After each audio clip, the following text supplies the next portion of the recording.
Welcome to আপনাদের শাকিলার জমি। Hello, আসসালামু আলাইকুম। কেমন আছেন সবাই? শেষ পর্যন্ত জমিতে একটা নিয়েই নিলাম ভাই বোনেরা। শোনেন, এই জমিটা আপনাদের ফুলটা ঘুরে দেখাবো। কত সুন্দর যত্ন করে আমাদের দেশীয় ফসলগুলো আমেরিকানরা চাষ করে লাভবান হচ্ছে। আজকে এই ভিডিওতে দেখাবো নি আপনাদের। এদের জমিতে ফসল হবে নাকি আমার জমিতে ফসল হবে? এরা যে সুন্দর করে যত্ন করে এই ছুটুনি জিনিসেও দেখেন। পিছন ক্যামেরা যায় আপনাদের দেখাচ্ছি। আমার বাড়ির আশেপাশের মানুষের সাথে যখনই ফোনে কথা কই, তাদের কিছু প্রশ্ন থাকে আমেরিকা সম্পর্কে। তার ভিতরে সবচেয়ে বেশি থাকে কি, কেন শাকিলা আমেরিকাতে কি আমার দেশীয় সবজিগুলি পাওয়া যায়? ওই জায়গায় কি গাছগুলি হয়? কিরকম গাছ? আমার দেশের মতোই গাছ? ওই জায়গায় নাকি একটুখানি ভিন্নতা আছে? আর ওই গাছগুলাতে কিরকম ধরে ফসলগুলা? আর বেগুন, লাউ, সিম, বরবটি এইগুলা কি ওই জায়গায় জন্মে? তুই যেহেতু ভিডিও করিস, তো একটুখানি তোর ভিডিওতে দেখাস আমার দেশীয় ফসলগুলো যদি আমেরিকাতে থাকে। তাই মনে হলো কি, যেহেতু ক্যালিফোর্নিয়াতে থাকি আর ক্যালিফোর্নিয়াতে প্রচুর পরিমাণ আমাদের চেনা জানা এবং দৈনন্দিন যে সবজিগুলো বেশি খাই, সেই সবজিগুলো ক্যালিফোর্নিয়াতেই বেশি চাষ করা হয়। যার কারণে আজকে আমাদের পছন্দের একটা সবজির বাগানে নিয়ে আসছি। এই বাগানের ফুলটা আপনারা ঘুরে দেখাবো, সাথে দেখাবো এরা কোন সিস্টেমে এত সুন্দর করে কম খরচে সবজিগুলো চাষ করে এত লাভবান হচ্ছে। আর এদের সিস্টেমটাও না একটুখানি ভিন্নতা আছে। দেখেন পানি দেয়, আর পানির নলটা কোথায় দেখবেন, চলেন পানির নলটা দেখাই।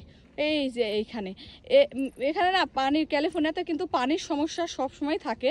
সেই কারণে এরা পানি কিন্তু অনেক সংরক্ষণ করে রাখে এবং সংরক্ষণের সিস্টেমটাও একটুখানি ডিফারেন্ট। সেটা এর ভিতরে একটা কথা বলি, আপনারা সবাই আমাকে প্রশ্ন করেন যে শাকিলা আপুর স্কিনটা এত সুন্দর হয়ে গেল কিভাবে?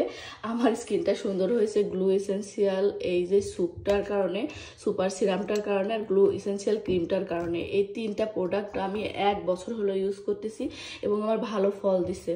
আমি এই প্রোডাক্টটা অ্যালোরিক পেজ থেকেই নিছি। আপনারা অনেকেই প্রশ্ন করছেন, তাই ভাবলাম আজকে আপনাদের এই প্রশ্নের উত্তর দিই। আমি অ্যালোরিক পেজ থেকে এই প্রোডাক্টটা নিই। আমার বাবা মা আসতেছে, তো ওদের কাছে আবার করে আমি অর্ডার দিয়ে নিয়ে আসবো। উপরে পেজটা মেনশন করে দেবো, যদি চান নিতে পারেন।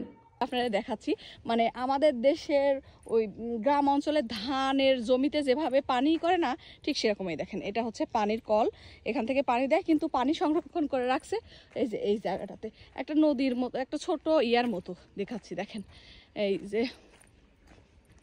এই পাশে এখান থেকে দিকাই। আর মাটিটা দেখছেন কি সুন্দর, আমার দেশের মাটির মতোই। এই যে এইটা হলো এরা পানি আনার, বলতে পারেন নল, কি বলবো এটাকে, কূপের মতো। এই দেখেন এই যে পানি আসতেছে, এই দেখেন কি সুন্দর করে পানি আসছে। এই পানিটাই তারা এই জমিতে দিচ্ছে। তার মানে মনে করেন যে কোনো সময় পানির সমস্যা হয় না এই জায়গায়। এই যে যে জমিতেই দেখবেন না কেন, সব কৃষকেরই এরকম একটা করে এই নদী কয় না কি বলে, এটা ভুলে গেছি আর কি, এই জিনিসটা থাকে। চলেন এই পাশ থেকে এখন জমিটা একটু দেখাই। দেখেন কত বড় একটা, প্রতিটা গাছের পাশেই পাইপ লাগানো আছে, পানি, সার, অন্যান্য জিনিসপত্র তার মাধ্যম দিয়েই যায়। আমেরিকার কৃষিকাজে এত অত্যাধুনিকতার ছোঁয়া আছে, যার জন্য বেশি মানুষেরও কিন্তু প্রয়োজন হয় না।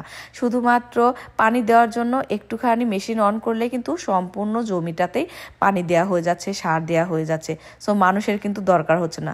যে সময় ফসল তুলতে হবে সেই সময় মানুষজনের দরকার হবে, বাট এই মুহূর্তে কিন্তু অতটা বেশি মানুষজনের দরকার হচ্ছে না। আপনারা অনেকেই কবেন যে শাকিলা আপু কইলেন না তো যে এটা কিসের গাছ? এটা হচ্ছে আমাদের দেশের লম্বা লম্বা বরবটি বলে, বিন বলে, সিম বলে, ওইটার গাছ। এই জমির মালিক বলছে, শাকিলা তুমি যতক্ষণ ভিডিও করবা এটা তোমার জমি মনে করো, যখন ভিডিও করা শেষ হবে তখন আমাকে দিয়ে চলে যাও। তো শোনেন, ভিডিও করা যতক্ষণ পর্যন্ত আছে ততক্ষণ পর্যন্তই আপনার শাকিলা বোনের জমি। এই জমিটা আমার আমেরিকান মেক্সিকান একটা বান্ধবীর জমি, ওর জমিতেই আমরা আসছি সবাই মিলে। আসলে কি জানেন, আমেরিকার মানুষজনগুলা না সব জমিতে এত সুন্দর করে যত্ন করে, যার জন্য এদের না ফসল প্রচুর পরিমাণ হয় না। আমার বাপেক দিয়েই কই, আমার শ্বশুরেক দিয়ে কই, জীবনে কোনো গাছ মানে কোনো ইয়াতে বেশি ফসল ফলাতে পারে নাই। আমার বাপও তাই, সারাক্ষণ খালি কয় লস আর লস। আর এদের কোনোদিন লস হয় না রে ভাই বোনেরা, এদের হচ্ছে লাভ আর লাভ। যাই হোক, কিরকম লাগলো আজকের ভিডিওটা অবশ্যই জানাবেন। আমার তো প্রচুর পরিমাণ ভালো লাগছে এই জায়গাটা, প্লাস হচ্ছে এই সিমের গাছটাও, আর মানুষজন কেউ নাই, খুবই ভালো লাগছে। আবারও নেক্সট টাইমে এই জায়গায় আসি কিছু ভিডিও করে যাব। ভালো থাকেন সবাই, দোয়া করবেন আমার জন্য।